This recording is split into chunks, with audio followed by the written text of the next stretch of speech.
So, welcome to a Monday. No longer Friday, we're on a Monday. And I was pondering something.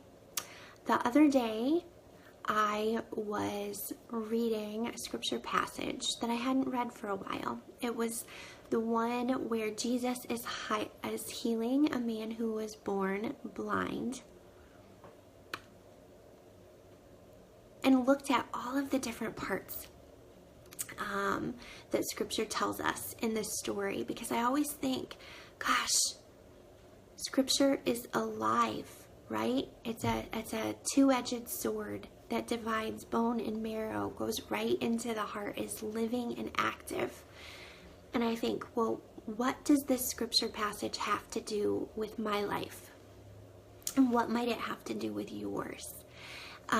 And so I had this overwhelming thought that I thought I would share. So our topic today is, what if all of us could have our eyes lifted and we could be like Paul on the road to Emmaus, and we could have the scales fall from our eyes and we could be made to see? What in the world? So I remember a few years back, I had been a part of a small group, and I had been reading before small group. You know, I'm really research nerdy. I love to read research about the brain and the body. And I had been listening to a researcher on YouTube talk about when he was telling me about the origins of attachment. And he was talking about way back when, in the 1950s, some researchers took some kittens that were newly born, and they sutured the eyes closed of these kittens. And that sounds really harsh and wrong, but for the sake of research, that's what they did. They sutured the eyes closed of these kittens, and they left them closed for several weeks, if not several months. Now, each of these kittens was evaluated before having the procedure, that they were all very healthy, their eyes were very healthy, the rods and the cones connected very well with the brain. So functionally, these kittens should be able to see. Well, then as the researchers kept their eyes shut through the pivotal time of development with the brain and the body connections, after several weeks or months, they would unsuture the kitten's eyes. And you guys know what happened. These kittens were functionally blind because they missed the pivotal time where the brain is building these neural connections to help them to have sight. So they were functionally blind. So as I was reading this scripture passage about the man who was born blind and about Jesus coming to him, there was something new that jumped out at me at the scripture, and it was this. This man would have been the same way as these kittens. He wouldn't have had the rods and the cone connectedness with the neurons in his brain. So when Jesus, and don't you love Jesus? Don't you love that he's so sensory, that he's so connected, that he takes some dirt and he spits on it and he makes mud and then he touches the man? Don't we all just want to be touched by Jesus? I would take a little bit of Jesus' spit. I would take it full out right on me. But he touches the man's eyes, and the man opens his eyes and he can see. His sight has been restored. And so when I was in that small group, I was like, oh my gosh, you guys, like, do you get?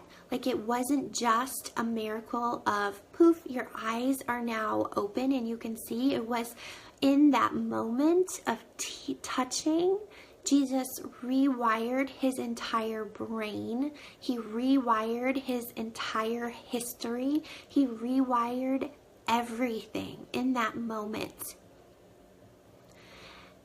And this is where I think, how many of us need to be rewired? I know I do. I fight my thoughts that have dogged me my entire life. I have all of the thoughts and the scripts inside of my mind about what I can and what I can't do, about my insecurities, my fears, my doubts, every bit of weakness and shame within me that has been wired for like ever within me. And Jesus is willing to come, and he wants to touch me. He wants to touch you. He wants to touch those soft and vulnerable, tender places. And he wants to heal you. He wants to rewire you. And he does. He can rewire our neural connections, our physiology. He can rewire our thinking and our emotions. But I think sometimes we forget the miracle, because especially for those of us who grew up in the church, who have heard the stories time and time again, we have forgotten the miracle of what Jesus just brings to us and invites us into, where he says, Rachel, Valentine, I want to heal you. I want to touch you. Do you believe me? Do you believe me that I can? And I know it's in another scriptural passage where Jesus asked the man at the well, and he says, do you want to get well? And I think sometimes that is my largest obstacle. I'm not always sure that I want to hand over everything to Jesus. I'm not always sure I want to get well. I would say on this gloomy kind of Monday, because that's what kind of day it is before I go home for lunch and see my puppies, I'm just asking Jesus, come full out, Jesus, and rewire and help me to lean in and grasp it and seek it and believe it on a regular basis. Now let me ask you this. If this message has touched a nerve with you, if it has given you any value of thought, of feeling, of hope, or of encouragement, I would ask you, would you please honor me just by leaving a comment? You don't have to make it personal if you don't want to, but if this video has given you value today, would you be so kind as to just leave a comment? It would mean a whole lot to me, because it makes me know I'm not speaking into the great abyss. I would ask, let's just have a beautiful Monday, even when it's gray outside. Lord, be with us. Grant us every good thing. Help us to know that we are stewards of you. We are your ambassadors in a world that needs light in the dark, and you shine a light in, with, and through us. Lord, I would pray that you would help us to remember that the yoke with you is light. It is not heavy or heavy laden. We can lean on you, we can depend on you, and you will utilize us for your glory. In your name, amen. Thanks, guys.